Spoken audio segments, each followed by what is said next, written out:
Well, I can definitely say that the movie has the right title, 50 Shades of Grey, because this movie is definitely in the color gray, as in, it is dull. I mean, this movie is, okay, I didn't think much of it. I'm gonna switch the light here, because it's putting a glare on my glasses, and it's kind of annoying me.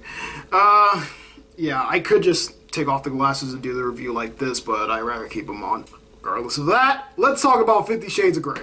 So, I'm sure that all of you are familiar with the book 50 Shades of Grey. If you're not familiar with the book, please, by all means, look it up, and you should possibly read the book before going to see the movie. But just like the Hunger Games, it's most likely people won't do that anyway. Well, unlike the Hunger Games, which is a much better adaptation of the book, this movie was dry and boring. I mean, my God, you know, the whole bondage, submissive domination thing that, you know, is full on in the book, that's kind of like the big thing for the book for most women in their 40s, it seems. The middle-aged housewives who seem to really enjoy this movie. Now, before you ask, did I go see the movie by myself or did I see it with somebody else? That's none of your business. But what is some of your business is that I am well aware of the book. I know of the book. I have read parts of the book. I know how it ends. I know how it begins. I know some parts of it, blah, blah, blah, with between the middle. And I have to honestly say that the book is better than the movie. And this is coming from someone who doesn't even like the book. I think the book is dumb. You know, I couldn't get into this like I did the Twilight. Now, don't get me wrong. I think the Twilight books are dumb too. I think they're bad. But I think that they know the crowd who they're playing to. This movie is... Okay, let me start from the beginning. So we have a young female whose name is Anastasia Steele. Trust me, she has no relationship to that Anastasia. She is a friend to a person who's, I guess, a reporter. Her friend's a reporter. They're both in college, but her friend's a reporter. And her friend was supposed to go do an interview with Christian Grey, of course, who's the main guy in these books and in this movie. The friend can't go because of reasons. I don't know why. I honestly can't tell you. I'm getting a text here from somebody. The friend can't go because of reasons. Whatever. She is in the rest of the movie, so this isn't just like a one-time character. Thank God. I actually kind of like the roommate. As a matter of fact, I do like the acting in this movie. Everyone does fairly well as far as the acting. It's just written really badly, and the source material that they're bringing it from isn't that good anyway. But getting back to the movie.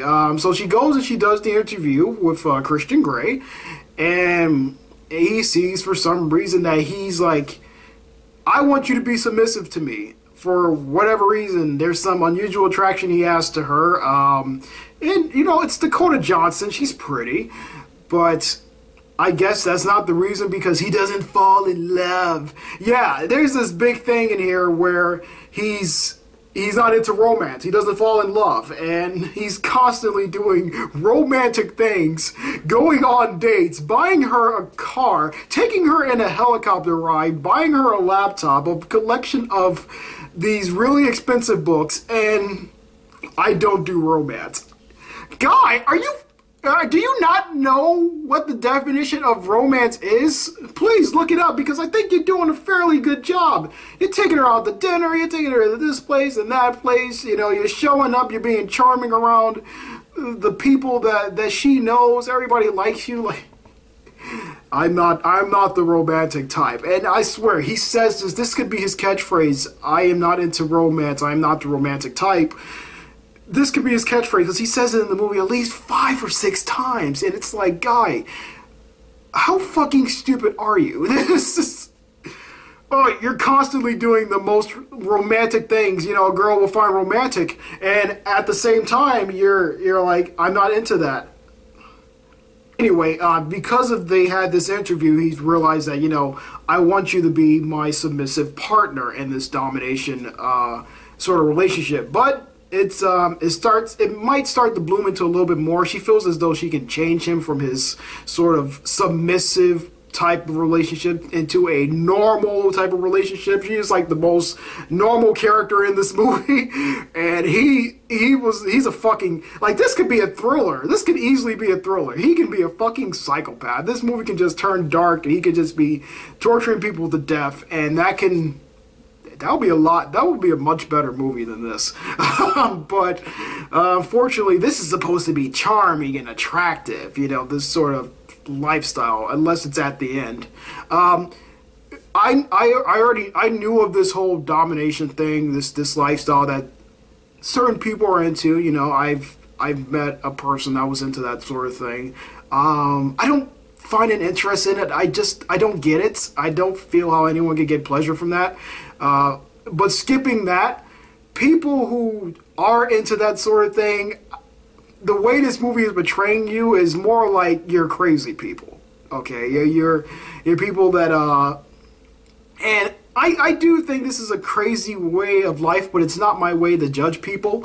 This movie is judging people. This movie is judging you on your particular sexual interests, okay? You know, this movie is making fun of you. At least, I guess it's trying not to, but at the same time it is, because this Christian Grey guy is kind of fucking weird. He's even on stalker status for a little bit. She goes and visits her mother down in Georgia, and he just, like, shows the fuck up out of nowhere. She's like, oh my god, he's here. And he just shows up, and he's like, hey, how you doing, Anastasia?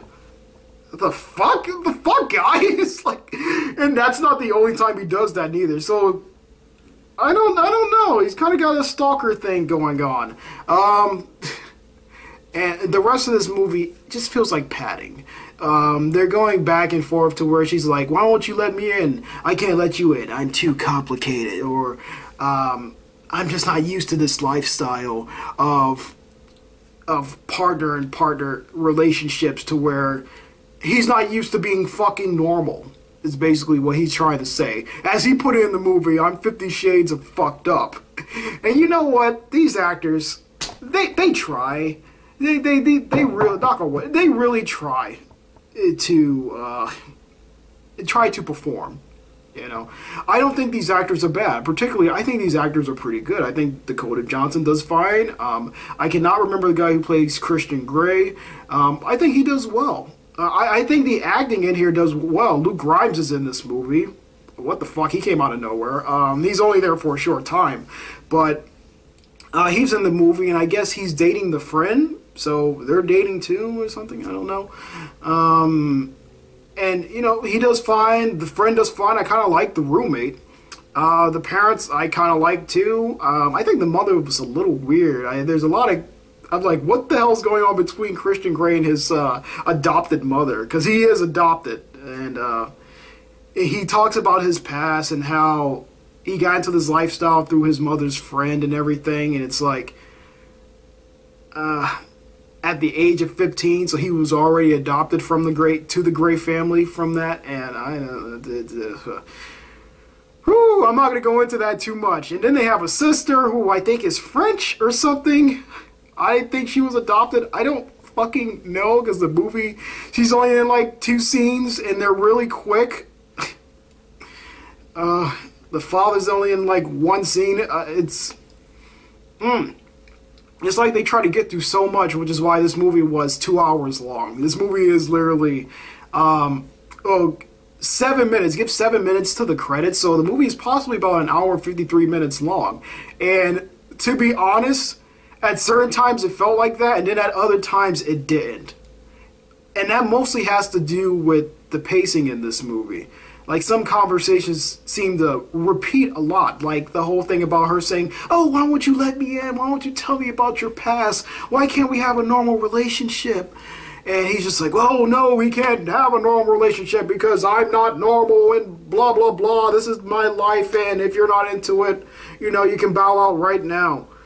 That happens at least 5 or 7 times in the movie, and it's just like, are we really having this conversation again? Some parts could have been cut, and the parts that you think, like, especially if you read the books, the parts that were really edgy in the books are glanced over in here or edited over. I was like, what am I watching? There's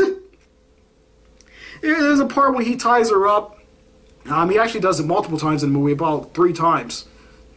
He ties her up, and, they're doing the whips and stuff like that, and chains or whatever, and they're having sex. This is done so quickly that it's like, oh, look, boobs for 5 seconds. Into the next scene where they're talking and the sex is over. Like, really, the stuff that people actually like about the books, you're cutting that out so they can have more boring-ass dialogue. What they're talking about is not a particularly interesting movie. Now, I know the director probably, they're trying to work with this source material. They're trying to say, okay, we are aware that this book isn't that good. So we're going to remove some stuff from the book. Hopefully people won't notice. Or even if we keep stuff from the book, like the really edgy stuff, we're going to glance over that real quickly, except for the last portion of the movie. And we're going to hope people don't notice that so we can have more character development. That's nice and all, but when you repeat the same thing over and over again, no one cares. I don't care anymore. It's... If the movie's an hour 53 minutes, literally, this movie could have been at least an hour and 20 minutes. You could have cut out so much. It's unbelievable. But I guess at the same time, you wouldn't have your character, your so-called character development, whatever. These people, they just go back and forth. Who fucking cares? It's like, I was not invested in this at all. Not until the last... really last portion of the movie. And to be honest, I thought there was going to be more, but it just abruptly ends, and I'm just like, that's it? That's it? There's not any more after that? Yeah, let's roll the credits so we can play the music from Danny Elfman, who just literally just feels like he just grabbed songs from other soundtracks and just brought them in. The music's good, though. The music in this movie is actually done well. It's really good. But of course, it's Danny Elfman. He's a freaking genius when it comes to that. When it comes to getting good music. And yeah, the music really works in here. I'm like, oh, the soundtrack is going to be pretty good for this movie. Which is more than what I can say about watching the damn thing. This was a movie that it didn't excite me. I wasn't really invested in what was happening. It wasn't particularly interesting. This was just sort of like, I saw this and I was saying to myself, why did I watch that? Why? I had to see it because I was curious. Like I said, I know of the book. I will never finish it because I just found the book dumb. So I was like, okay, this isn't like the Hunger Games where they're trying to do something different and interesting. No. When people said that this was a Twilight fan fiction that got turned into its own thing, I fully believe that because it feels like that so much. But even Twilight had some appeal to it. Don't get me wrong, I hate the Twilight movies. I think they're dumb movies. I don't particularly like the Twilight books either. But they're entertaining.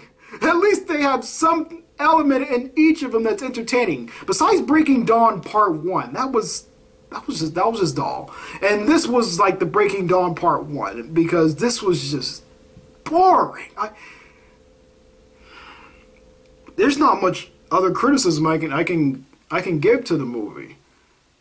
The shots of Seattle was very nice. So like I said, I think this movie was directed fine. There was some really good shots of the city. Seattle looks really beautiful. Looks really beautiful at night, and the movie does show off the cities that the places that they're in. I'm like, oh, these are like really nice little places. It makes good establishing shots. We know where these people are, and they say where they are. It's good. Everything else is boring, guys. I would not recommend this movie, and so far 2015 is starting off to a not so good start. I already did my top 10 list for 2014. Excuse me, and my top 5 list for worst movies for 2014. And I hope to see what the rest of the year brings, but if this is like the start of the movies for 2015, especially this movie being the top at the box office at the time that I seen it, I don't get it. I don't get it. I don't get the appeal of this at all. This was, if you're curious like I was, and you want to know what the appeal with the movie is, or if you read the books, it's most likely you already saw it or you're gonna go see it anyway. Otherwise, anybody else, don't, okay? You know, even if you're into this lifestyle, you'll be like, that's it? That's all that they show? That was the entire movie? It's not edgy, it's not sexy, it's boring. It's boring, you know. You can find more stuff off the internet that has ranchier stuff in it, let me, so to speak. You know, you can fucking go to Rule 34 or something like that, you know, and find some more very disgusting things or very disturbing things. Something exciting. This was not exciting. This was... I can't stress it enough, and... You know what? I'm done talking about it.